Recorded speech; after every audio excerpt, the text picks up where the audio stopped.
Harry Potter y el Cáliz de Fuego. Capítulo 36.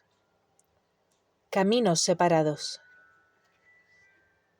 Dumbledore se levantó y miró un momento a Barty Crouch con desagrado. Luego alzó otra vez la varita e hizo salir de ella unas cuerdas que lo dejaron firmemente atado. Se dirigió entonces a la profesora McGonagall. «Minerva, ¿te podrías quedar vigilándolo mientras subo con Harry?»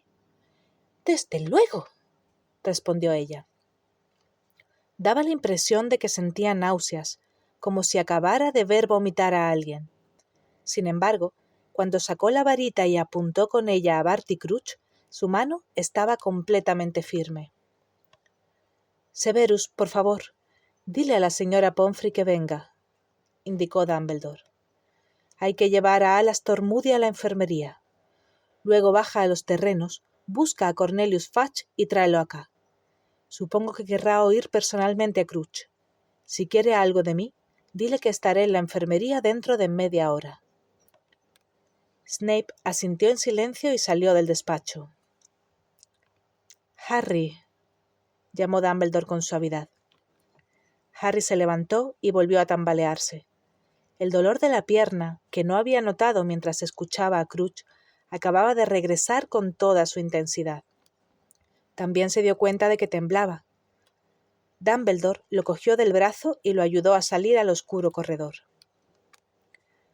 «Antes que nada, quiero que vengas a mi despacho, Harry», le dijo en voz baja mientras se encaminaban hacia el pasadizo. «Sirius nos está esperando allí». Harry asintió con la cabeza. Lo invadían una especie de aturdimiento y una sensación de total irrealidad, pero no hizo caso. Estaba contento de encontrarse así. No quería pensar en nada de lo que había sucedido después de tocar la copa de los Tres Magos. No quería repasar los recuerdos, demasiado frescos y tan claros como si fueran fotografías que cruzaban por su mente. Ojo loco Moody dentro del baúl, Colagusano desplomado en el suelo y agarrándose el muñón del brazo, Voldemort surgiendo del caldero entre vapores, Cedric muerto, Cedric pidiéndole que lo llevara con sus padres. «Profesor», murmuró, «¿dónde están los señores Diggory?» «Están con la profesora Sprout», dijo Dumbledore. Su voz, tan impasible durante todo el interrogatorio de Barty Crouch, tembló levemente por primera vez. «Es la jefa de la casa de Cedric, y es quien mejor lo conocía». Llegaron ante la gárgola de piedra. Dumbledore pronunció la contraseña, se hizo a un lado, y él y Harry subieron por la escalera de caracol móvil hasta la puerta de roble. Dumbledore la abrió. Sirius se encontraba allí, de pie. Tenía la cara tan pálida y demacrada como cuando había escapado de Azkaban. Cruzó en 2 zancadas el despacho. «¿Estás bien, Harry?» «Lo sabía. Sabía que pasaría algo así. ¿Qué ha ocurrido?» Las manos le temblaban al ayudar a Harry a sentarse en una silla, delante del escritorio. «¿Qué ha ocurrido?», preguntó más apremiante. Dumbledore comenzó a contarle a Sirius todo lo que había dicho Barty Crouch. Harry solo escuchaba a medias. Estaba tan agotado que le dolía hasta el último hueso, y lo único que quería era quedarse allí sentado, que no lo molestaran durante horas y horas, hasta que se durmiera y no tuviera que pensar ni sentir nada más. Oyó un suave batir de alas. Fawkes, el fénix, había abandonado la percha y se había ido a posar sobre su rodilla. «Hola, Fawkes», lo saludó Harry en voz baja. Acarició sus hermosas plumas de color oro y escarlata. Fawkes abrió y cerró los ojos plácidamente, mirándolo. Había algo reconfortante en su cálido peso. Dumbledore dejó de hablar. Sentado al escritorio, miraba fijamente a Harry, pero éste evitaba sus ojos. Se disponía a interrogarlo. Le haría revivirlo todo. «Necesito saber qué sucedió después de que tocaste el traslador en el laberinto, Harry», le dijo. «Podemos dejarlo para mañana por la mañana, ¿no, Dumbledore?», se apresuró a observar Sirius. Le había puesto a Harry una mano en el hombro. «Dejémoslo dormir, que descanse». Lo embargó un sentimiento de gratitud hacia Sirius, pero Dumbledore desoyó su sugerencia y se inclinó hacia él. Muy a desgana, Harry levantó la cabeza y encontró aquellos ojos azules. «Harry, si pensara que te haría algún bien induciéndote al sueño por medio de un encantamiento y permitiendo que pospusieras el momento de pensar en lo sucedido esta noche, lo haría», dijo Dumbledore con amabilidad. «Pero me temo que no es así. Adormecer el dolor por un rato te haría sentirlo luego con mayor intensidad. Has mostrado más valor del que hubiera creído posible. Te ruego que lo muestres una vez más contándonos todo lo que sucedió». El fénix soltó una nota suave y trémula. Tembló en el aire, y Harry sintió como si una gota de líquido caliente se le deslizara por la garganta hasta el estómago, calentándolo y tonificándolo.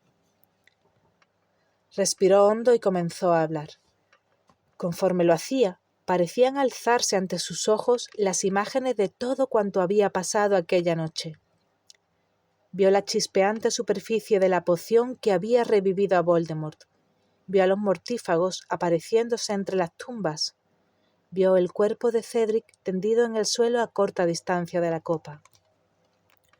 En una o dos ocasiones, Sirius hizo ademán de decir algo, sin dejar de aferrar con la mano el hombro de Harry, pero Dumbledore lo detuvo con un gesto, y Harry se alegró, porque habiendo comenzado era más fácil seguir.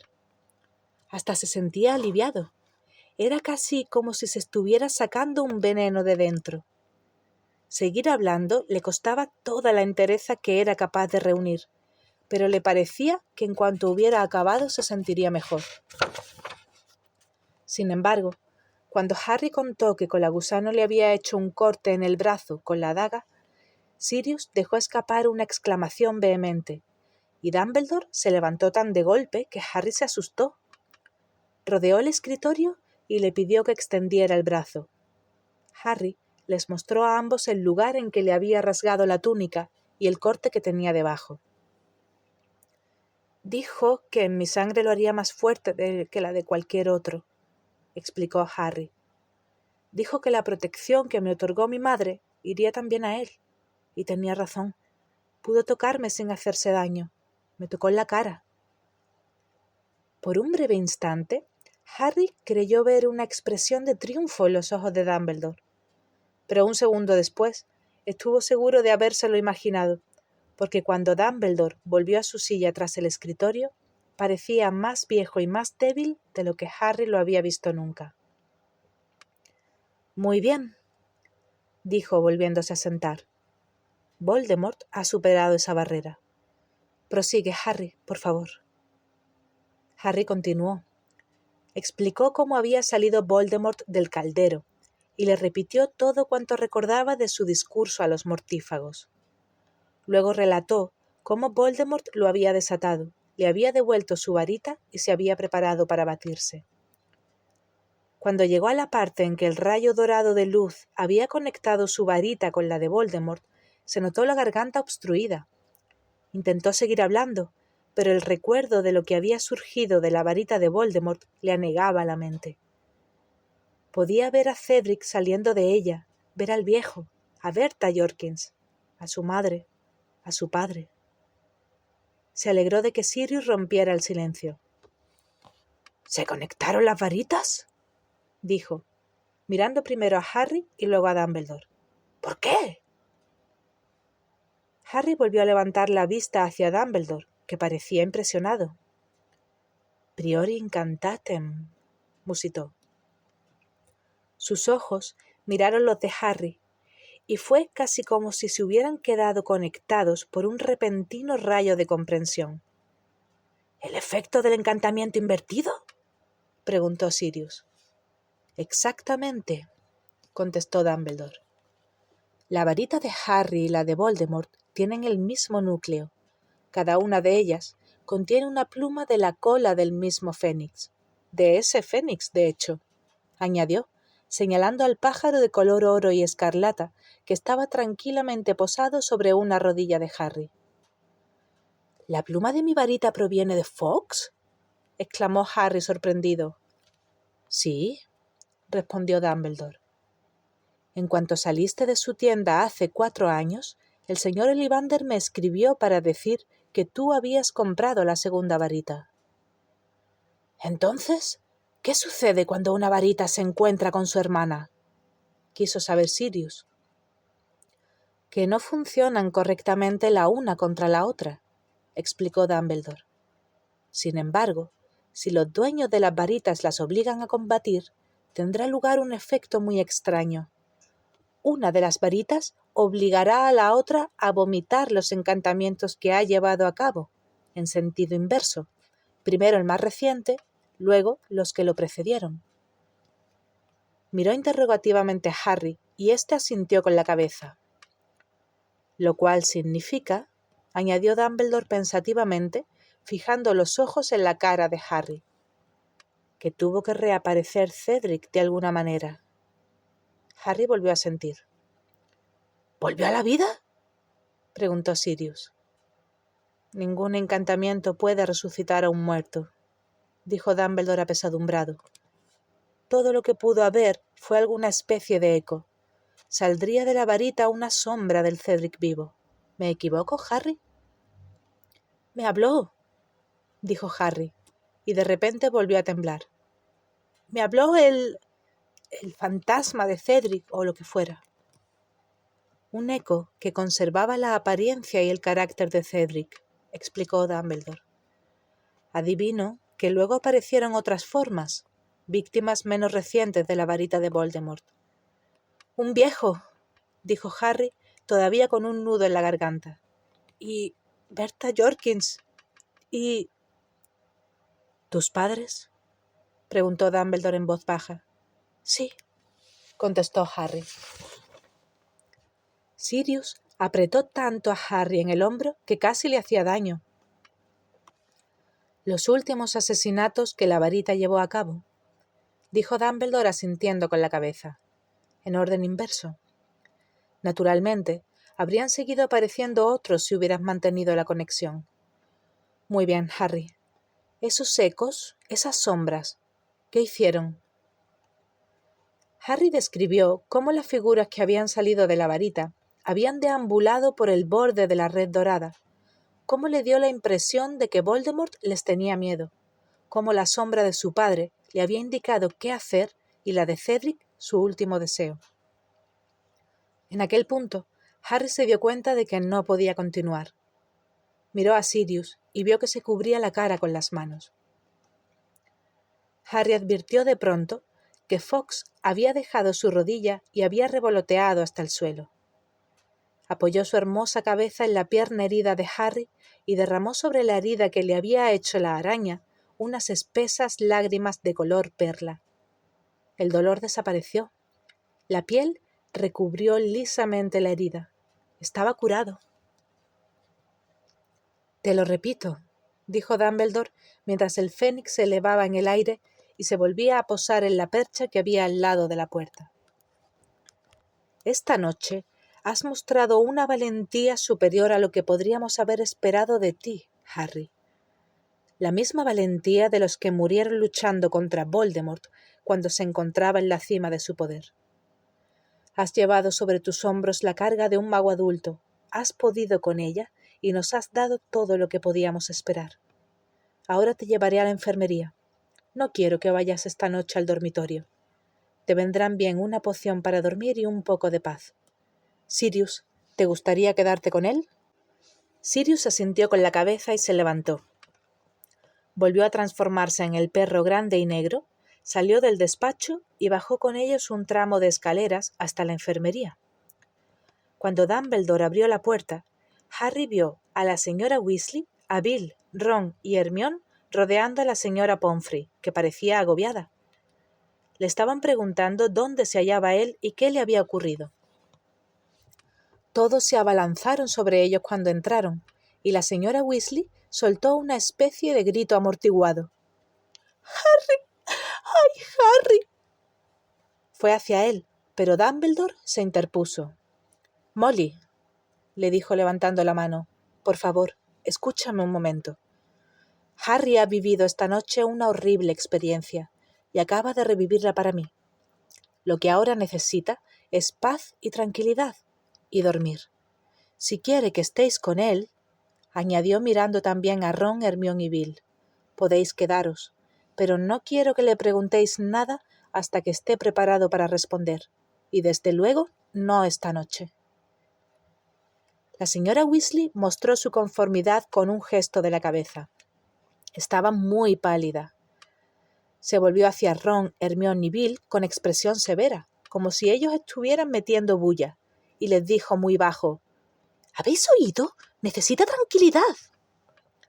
«Dumbledore», dijo la señora Pomfrey mirando fijamente el perro grande y negro en el que se había convertido Sirius. «¿Puedo preguntar qué...?» «Este perro se quedará un rato haciéndole compañía a Harry», dijo sencillamente Dumbledore. «Te aseguro que está extraordinariamente bien educado. Esperaremos a que te acuestes, Harry». Harry sintió hacia Dumbledore una indecible gratitud por pedirle a los otros que no le hicieran preguntas.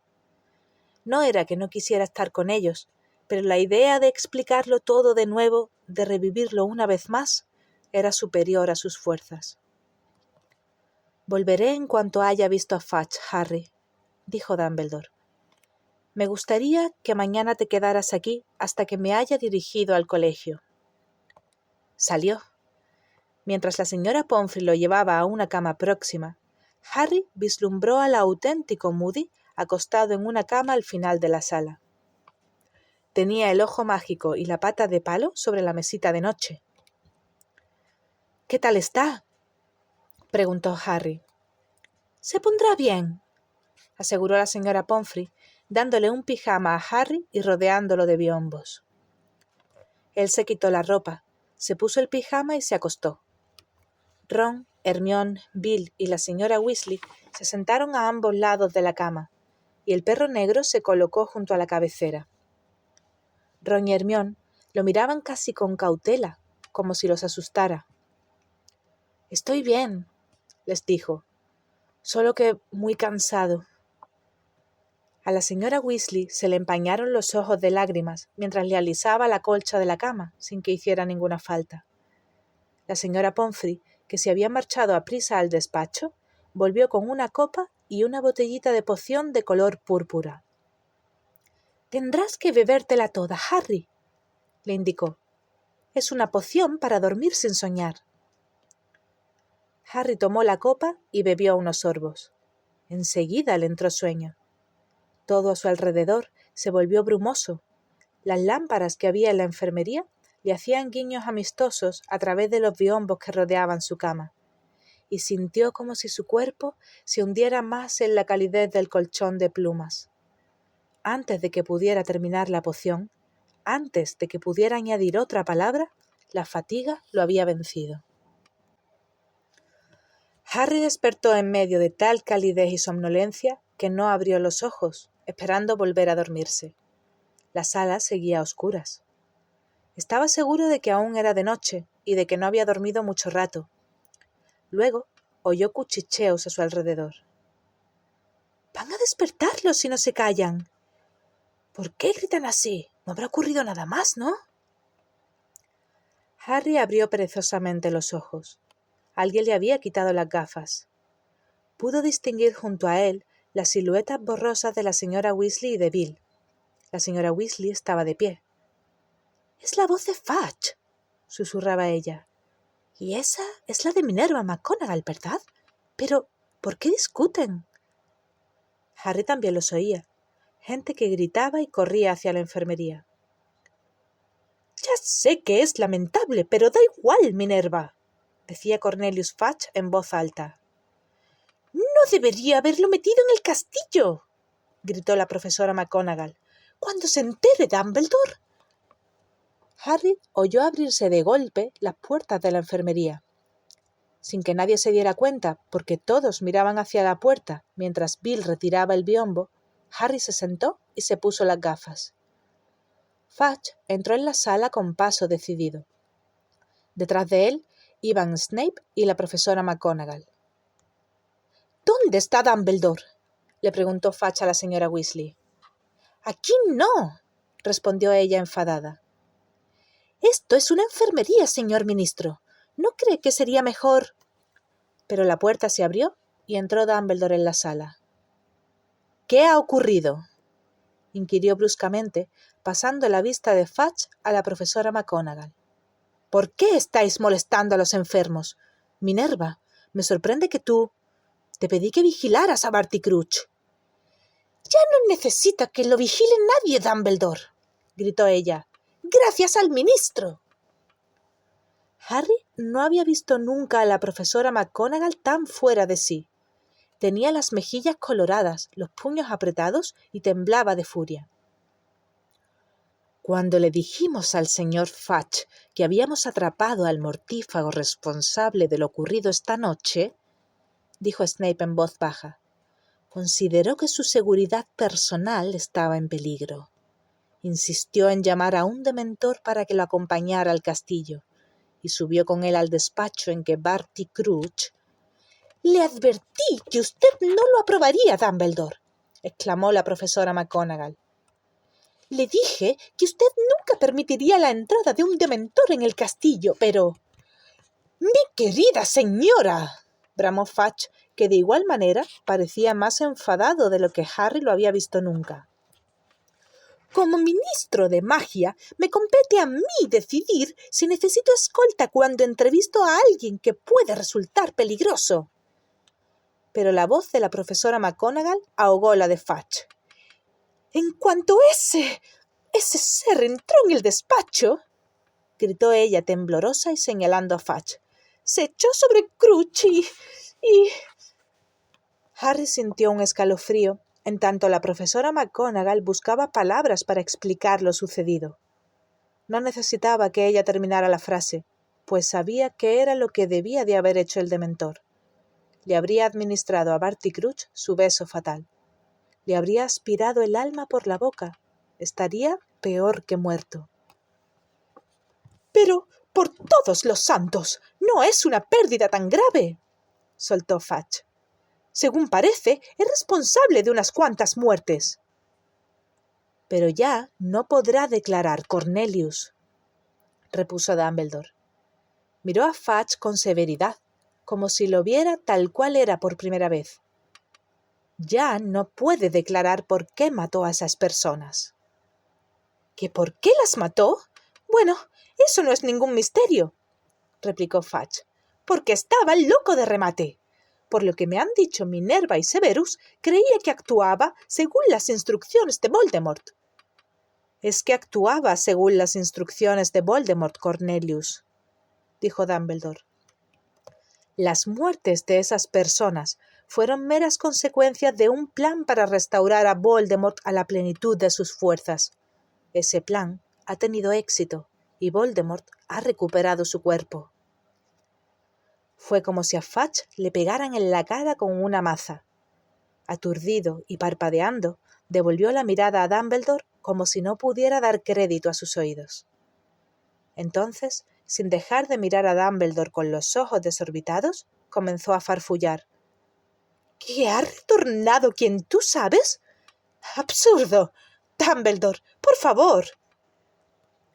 —Como sin duda te han explicado Minerva y Severus —dijo Dumbledore—, hemos oído la confesión de Barty Crouch.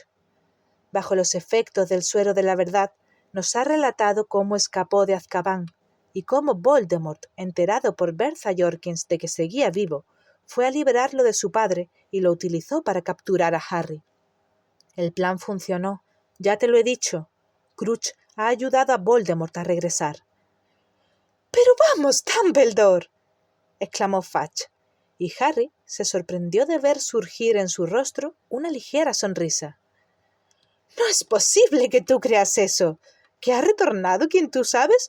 Vamos, vamos, por favor.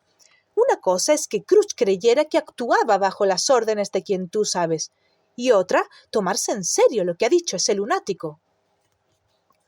Cuando Harry tocó esta noche la copa de los 3 magos, fue transportado directamente ante Lord Voldemort, afirmó Dumbledore. Presenció su renacimiento. Te lo explicaré todo si vienes a mi despacho. Miró a Harry y vio que estaba despierto, pero añadió: me temo que no puedo consentir que interrogues a Harry esta noche.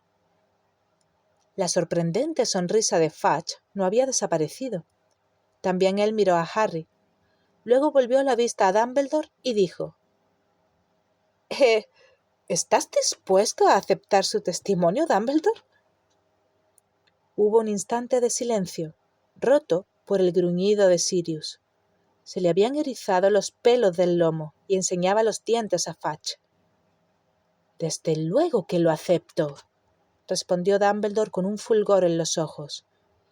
«He oído la confesión de Crouch y he oído el relato de Harry de lo que ocurrió después de que tocara la copa.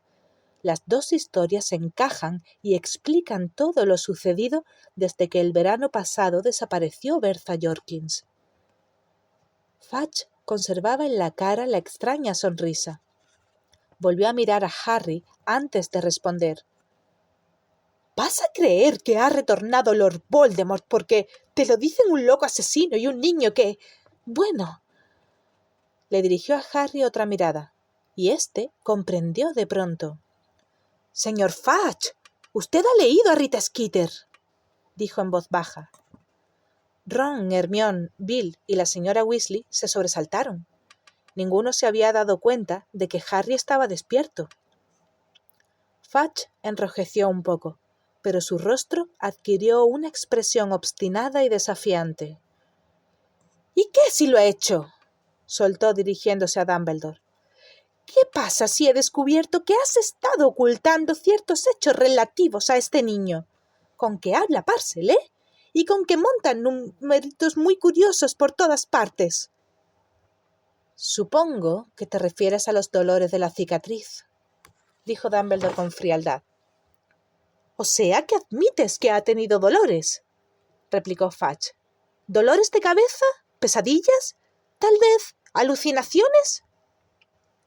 «Escúchame, Cornelius», dijo Dumbledore, dando un paso hacia Fudge, y volvió a irradiar aquella indefinible fuerza que Harry había percibido en él después de que había aturdido al joven Crouch. «Harry está tan cuerdo como tú y yo.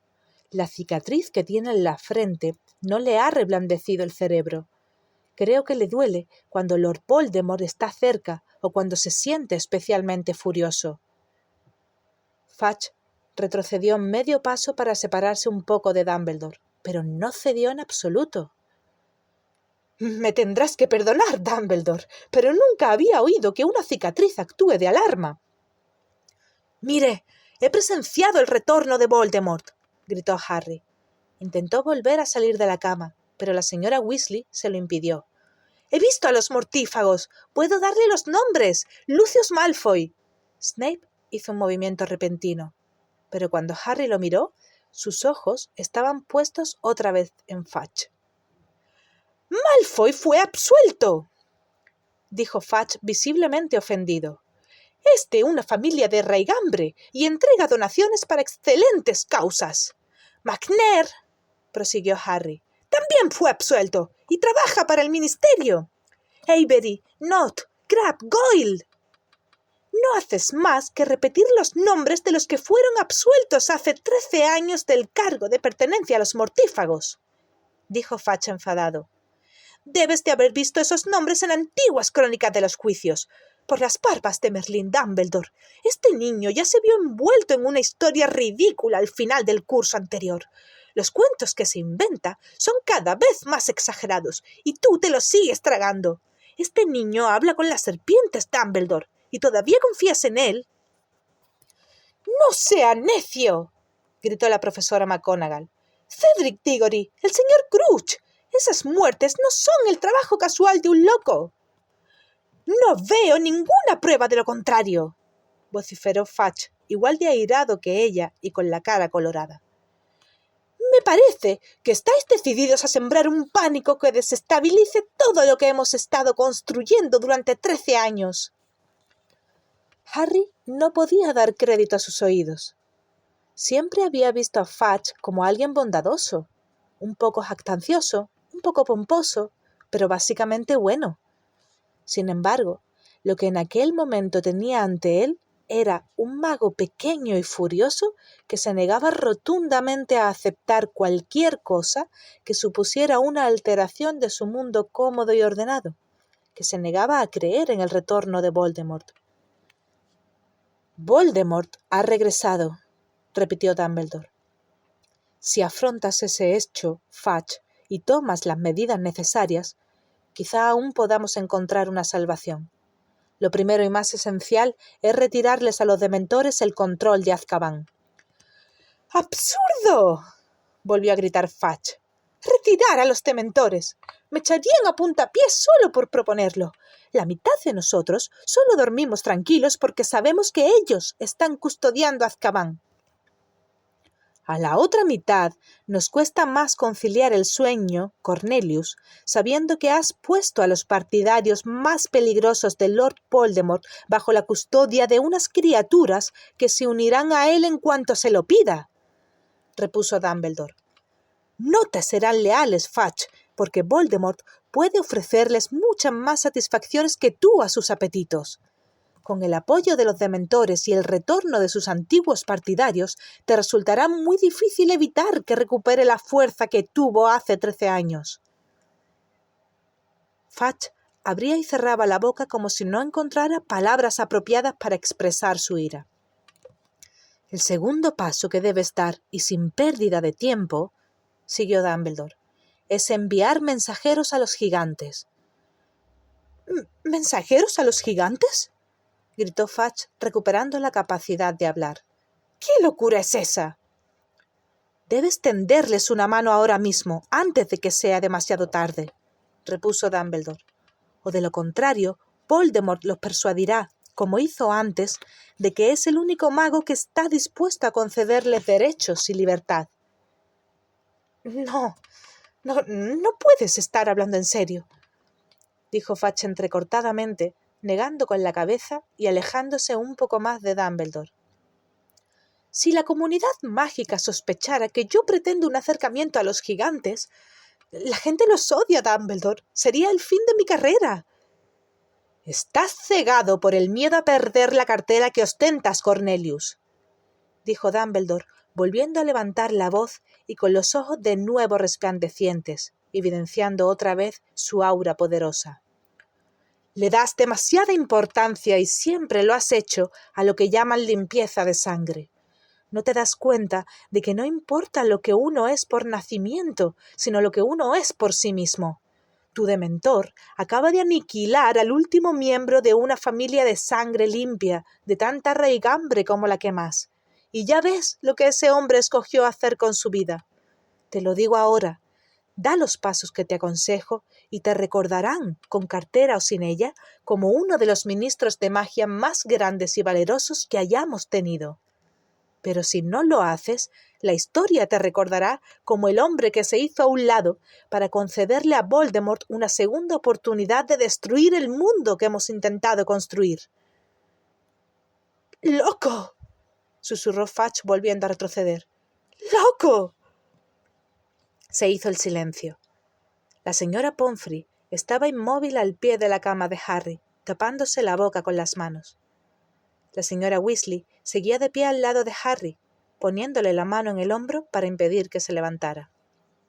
Bill, Ron y Hermione miraban a Fudge fijamente. «Si sigues decidido a cerrar los ojos, Cornelius», dijo Dumbledore, «nuestros caminos se separarán ahora. Actúa como creas conveniente, y yo también actuaré como crea conveniente». La voz de Dumbledore no sonó a amenaza, sino como una mera declaración de principios, pero Fudge se estremeció como si Dumbledore hubiera avanzado hacia él apuntándole con una varita. «Veamos, pues, Dumbledore», dijo blandiendo un dedo amenazador. «Siempre te he dado rienda suelta, te he mostrado mucho respeto.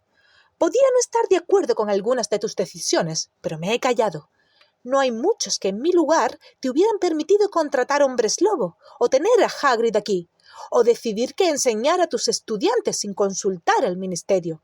Pero si vas a actuar contra mí...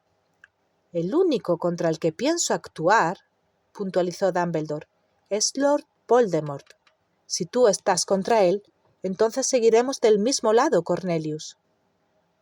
Fudge no encontró respuesta a aquello. Durante un instante se balanceó hacia atrás y hacia adelante sobre sus pequeños pies e hizo girar en las manos el sombrero hongo. Al final dijo con cierto tono de súplica: No puede volver, Dumbledore, no puede. Snape se adelantó, levantándose la manga izquierda de la túnica. Descubrió el antebrazo y se le enseñó a Fudge, que retrocedió. «Mire», dijo Snape con brusquedad. «Mire, la marca tenebrosa. No está tan clara como lo estuvo hace una hora aproximadamente, cuando era de color negro y me abrasaba, pero aún puede verla. El señor tenebroso marcó con ella a todos sus mortífagos. Era una manera de reconocernos entre nosotros y también el medio que utilizaba para convocarnos. Cuando él tocaba la marca de cualquier mortífago, teníamos que desaparecernos donde estuviéramos y aparecernos a su lado al instante.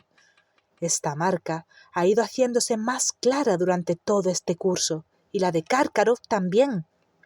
¿Por qué cree que Karkaroff ha huido esta noche? Porque los dos hemos sentido la quemazón de la marca. Entonces los dos supimos que él había retornado. Karkaroff teme la venganza del señor tenebroso, porque traicionó a demasiados de sus compañeros mortífagos para esperar una bienvenida si volviera al redil. Fudge también se alejó un paso de Snape, negando con la cabeza. Daba la impresión de que no había entendido ni una palabra de lo que éste le había dicho. Miró fijamente, con repugnancia, la fea marca que Snape tenía en el brazo. A continuación, levantó la vista hacia Dumbledore y susurró: «No sé a qué estáis jugando tú y tus profesores, Dumbledore, pero creo que ya he oído bastante. No tengo más que añadir. Me pondré en contacto contigo mañana, Dumbledore, para tratar sobre la dirección del colegio. Ahora tengo que volver al ministerio».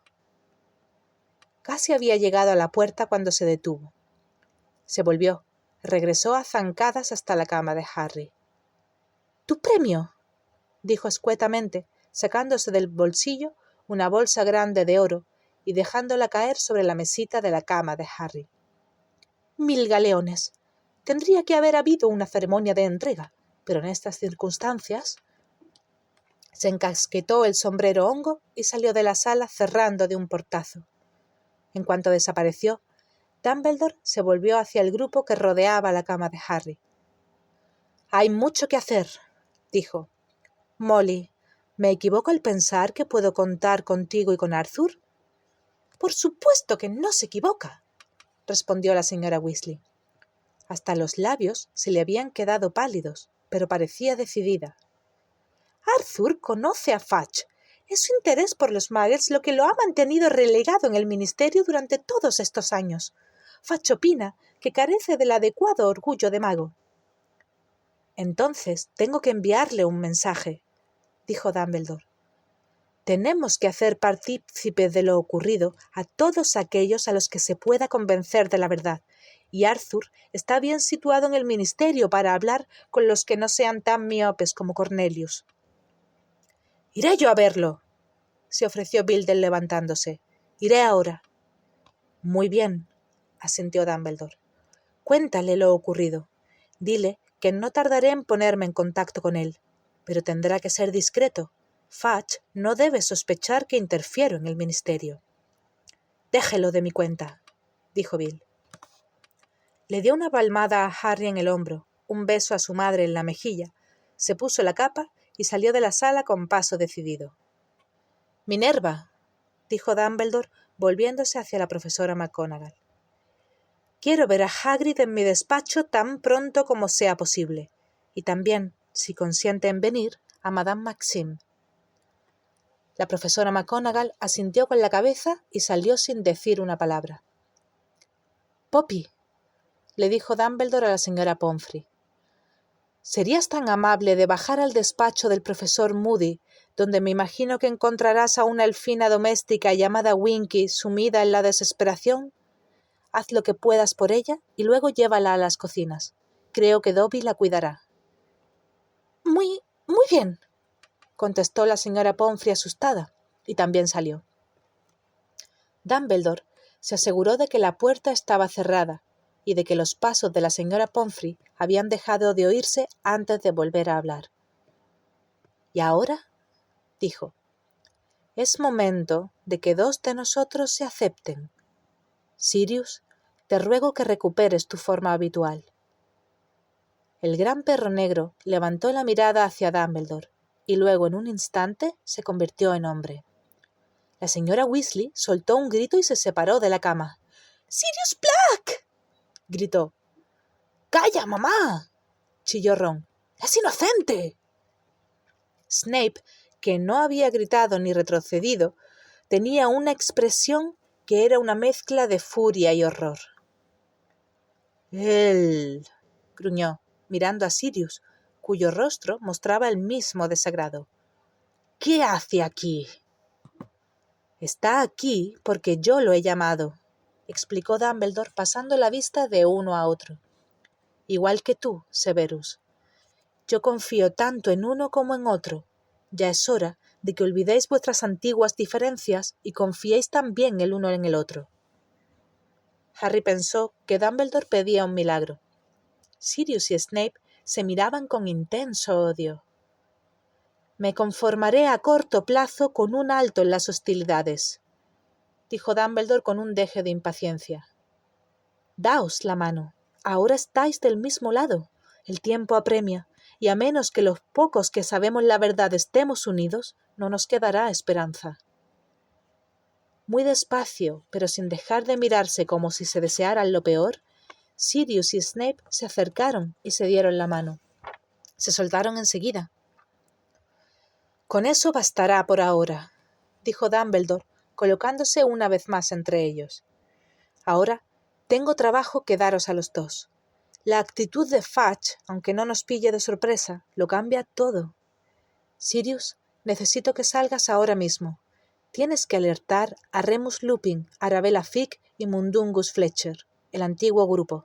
Escóndete por un tiempo en casa de Lupin. Yo iré a buscarte». «Pero», protestó Harry, «quería que Sirius se quedara. No quería decirle otra vez adiós tan pronto». «No tardaremos en vernos, Harry», aseguró Sirius volviéndose hacia él. «Te lo prometo, pero debo hacer lo que pueda. ¿Comprendes?» «Claro, claro que comprendo». Sirius le apretó brevemente la mano, asintió con la cabeza mirando a Dumbledore, volvió a transformarse en perro y salió corriendo de la sala, abriendo con la pata la manilla de la puerta. «Severus», continuó Dumbledore dirigiéndose a Snape, «ya sabes lo que quiero de ti. Si estás dispuesto...» «Lo estoy», contestó Snape. Parecía más pálido de lo habitual, y sus fríos ojos negros resplandecieron de forma extraña. «Buena suerte, entonces», le deseó Dumbledore, y con una mirada de aprehensión le observó salir en silencio de la sala detrás de Sirius. Pasaron varios minutos antes de que el director volviera a hablar. «Tengo que bajar», dijo por fin. «Tengo que ver a los Diggory. Tómate la poción que queda, Harry. Os veré a todos más tarde». Mientras Dumbledore se iba, Harry se dejó caer en las almohadas. Hermione, Ron y la señora Weasley lo miraban. Nadie habló por un tiempo. «Te tienes que tomar lo que queda de la poción, Harry», dijo al cabo la señora Weasley. Al ir a coger la botellita y la copa, dio con la mano contra la bolsa de oro que estaba en la mesita. «Tienes que dormir bien y mucho. Intenta pensar en otra cosa por un rato. Piensa en lo que vas a comprarte con el dinero». «No lo quiero», replicó Harry con voz inexpresiva. «Cogedlo vosotros, quien sea. No me lo merezco. Se lo merecía Cedric». Aquello contra lo que había estado luchando por momentos desde que había salido del laberinto amenazaba con ser más fuerte que él. Sentía una sensación ardorosa y punzante por dentro de los ojos. Parpadeó y miró al techo. «No fue culpa tuya, Harry», susurró la señora Weasley. «Yo le dije que cogiéramos juntos la copa», musitó Harry. En aquel momento tenía aquella sensación ardorosa también en la garganta. Le hubiera gustado que Ron desviara la mirada. La señora Weasley posó la poción en la mesita, se inclinó y abrazó a Harry. Él no recordaba que nunca ningún ser humano lo hubiera abrazado de aquella manera, como a un hijo. Todo el peso de cuanto había visto aquella noche pareció caer sobre él mientras la señora Weasley lo aferraba. El rostro de su madre, la voz de su padre, la visión de Cedric muerto en la hierba. Todo empezó a darle vueltas en la cabeza hasta que apenas pudo soportarlo y su rostro se tensó para contener el grito de angustia que pugnaba por salir. Se oyó un ruido como de portazo y la señora Weasley y Harry se separaron. Hermione estaba en la ventana. Tenía algo en la mano firmemente agarrado. «Lo siento», se disculpó. «La poción, Harry», dijo rápidamente la señora Weasley, enjugándose las lágrimas con el dorso de la mano. Harry se la bebió de un trago. El efecto fue instantáneo.